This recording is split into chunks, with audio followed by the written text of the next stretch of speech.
आज हम इकाई 12 लाभदायक एवं हानिकारक पौधे तथा जंतु से संबंधित अभ्यास प्रश्नों को हल करेंगे।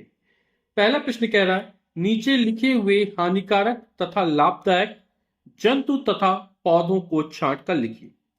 जैसे गाजर घास है ना, हमको लाभदायक जंतु, लाभदायक पौधे, हानिकारक जंतु, हानिकारक पौधे, इसके अनुसार इनको हमें छांटना है। तो जो गाजर घास होता है वो हानिकारक पौधे में आएगा। क्यों? क्योंकि गाजर घास शरीर पर लग जाने पर खुजली उत्पन्न करता है। केवांच के रोए खुजली उत्पन्न करते हैं, काजू का आवरण भी खुजली उत्पन्न करता है, पपीते का दूध भी खुजली उत्पन्न करता है। तो ये हानिकारक पौधे में आ जाएगा। पपीता खाने में फायदेमंद होता है, तो कभी कोई चीज लाभदायक भी होती है, वही चीज हानिकारक भी हो जाती है। तो गाजर घास यहां पे हमने हानिकारक पौधों में डाला। इस तरह लाभदायक जंतु में क्या क्या आ जाएगा? खच्चर आ जाएगा, मधुमक्खी आ जाएगी, रेशम कीट से हमको रेशम प्राप्त होता है, मधुमक्खी से शहद प्राप्त होता है, खच्चर बोझा ढोने के काम में आता है, घोड़ा, हाथी जो हमारा है ये फसलों को नुकसान पहुंचा देता है, लेकिन ये बोझा ढोने के काम में आता है, इसकी सवारी के काम में आता है ना। तो फायदे ही बहुत है इसके। गाय दूध देती है हमको, कुत्ता रखवाली करने के काम में आता है, भेड़ से हमको ऊन प्राप्त होता है। तो ये लाभदायक जंतु में आ गए।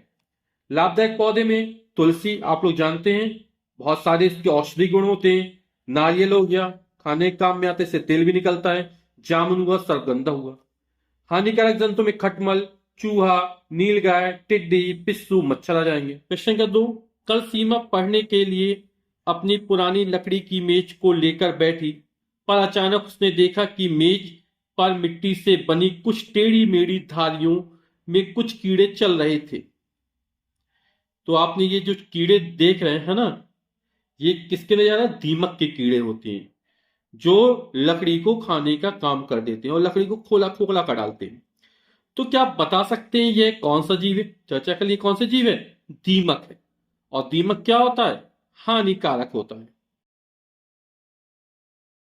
अपने गांव में क्या आपने इनके पहाड़ी नुमा घर को देखा है? उसे क्या कहते हैं?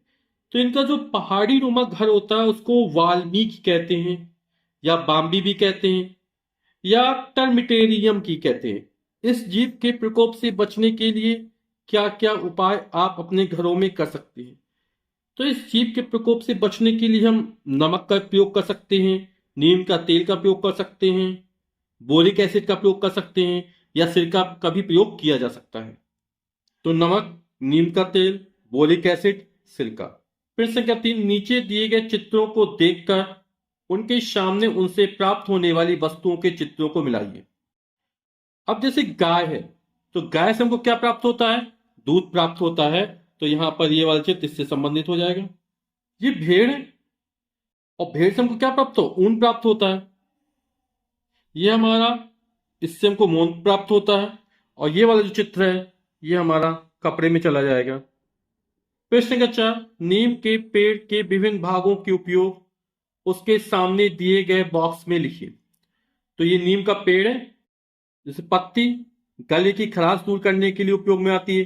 त्वचा संबंधी रोग के निवारण में भी नीम की पत्तियां प्रयोग की जाती है। नीम के जो बीज होते हैं वो मसूड़े की सूजन को दूर करने में काम में आते हैं, सोराइसिस रोग दूर करने के काम में आते हैं, और कीड़ों को भगाने के काम में आते हैं। तना या छाल पेट और आंतों के अल्सर को दूर करने के लिए उपयोग किए जाते हैं। त्वचा संबंधित रोगों को दूर करने के लिए उपयोग किया जाता है। दर्द और बुखार में को दूर करने के लिए भी इसका उपयोग किया जाता है। तना और छाल का जड़ है जीवाणुरोधी, कृमिनाशक और एंटी कैंसर होती है ना। तो जो नीम का पूरा पौधा वो औषधि पौधा कहलाता है, और ये नीम का पौधा होता है, बहुत सारे इसके उपयोग हैं। प्रश्न के 5, निम्नलिखित पदार्थ किन पौधों से प्राप्त होते हैं? तो जो कागज है वो पॉपुलर वृक्ष से प्राप्त होता है। ये ईसबगोल से प्राप्त होता है। ये जो चाय है वो चाय की पत्ती चाय के पौधे से प्राप्त होती है, इसको बोलते कैमेलिया साइनेंसिस बोलते हैं। ये तेल है, तेल हमको सरसों से प्राप्त हो सकता है, मूंगफली से प्राप्त हो सकता है, तिल से प्राप्त हो सकता है, सूरजमुखी से प्राप्त हो सकता है। तो ये तेल हो गया। फिर हल्दी, हल्दी के पौधे से प्राप्त हो जाती है। रबड़, वृक्ष से रबड़ प्राप्त हो जाती है। यहाँ बहुत सारे मसाले हैं जो विभिन्न प्रकार के पौधों से प्राप्त होते हैं। तो हमने मसालों के लिख दिया, सिर्फ मसालों के पौधे से प्राप्त हो जाएंगे। और ये शक्कर दिख रही है, शक्कर हमको करने से प्राप्त होती है। प्रश्न संख्या 6, निम्नलिखित के उत्तर खाली स्थान पर लिखिए। सामान की ढुलाई करने वाले 3 जंतुओं के नाम लिखिए।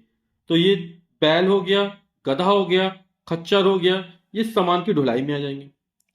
मच्छर द्वारा फैलने वाली 3 बीमारियों के नाम, तो डेंगू, मलेरिया, फाइलेरिया हो जाएगा। मादक नशीले पदार्थों द्वारा होने वाले रोगों के नाम, तो हृदय रोग हो सकता है, मानसिक उत्तेजना हो जाती है, स्मरण शक्ति में कमी हो जाती है। 3 फल जिनमें विटामिन सी पाया जाता है, आंवला, नींबू, संतरा। 3 खाद्य पदार्थ जिनमें प्रोटीन पाया जाता है, सोयाबीन हो गई, दालें होंगी, सभी दालों में प्रोटीन पाया जाता है, तो मूंग दाल लिख दी, दूध हो गया। नारियल के रेशे से बनी 3 वस्तुओं के नाम, तो रस्सी हो गई, डलिया हो गई और सजावटी सामान हो जाएगा। प्रश्न के साथ, निम्नलिखित मसाले पौधे के किस भाग से प्राप्त होते हैं लिखिए। तो जो हल्दी होती है वो जड़ से प्राप्त होती है, तेज पत्ता पत्ती से प्राप्त होता है, लौंग फूल से प्राप्त होती है, काली मिर्च फल, लाल मिर्च भी फल से प्राप्त होती है, दालचीनी छाल से प्राप्त होती है, हींग जड़ से प्राप्त होती है और इलायची फल से प्राप्त होता है। हम जानते हैं पौधे के 5 भाग होते हैं, जड़, तना, पत्ती, फूल और फल। तो ये किन भागों से प्राप्त होते हैं वो लिखे गए हैं। अंतिम प्रश्न है 8वां, अपने कक्षा कक्ष में उपस्थित आपकी पढ़ाई में उपयोग आने वाली वस्तुओं में क्या पेड़ पौधों का कोई योगदान है, उनके नाम लिखिए। तो पेड़ पौधों का हमारे जीवन में बहुत योगदान है ना, सभी जगह इनका प्रयोग किया जाता है। तो किताब या कॉपी जो बनती है वो भी पेड़ पौधों से बनती है। पेंसिल, रबड़, स्याही, डस्टर, मेज कुर्सी जिस पे बैठते हैं और लिखते हैं, व्हाइट बोर्ड, ज्यामितीय आकृतियां जैसे त्रिभुज की आकृति, चतुर्भुज की आकृति, है ना, या पटरी का प्रयोग। अपन ज्यामितीय आकृतियां भी क्या होती हैं, लकड़ी से बनाई जाती है, पेड़ पौधे से मिलती हैं। अपन मॉडल बनाने के लिए या प्रयोग करने के बहुत सारे सामान जो होते हैं अपन पेड़ पौधों से प्राप्त करते हैं। तो पेड़ पौधों का हमारे दैनिक जीवन में पढ़ाई के रूप में बहुत महत्व है।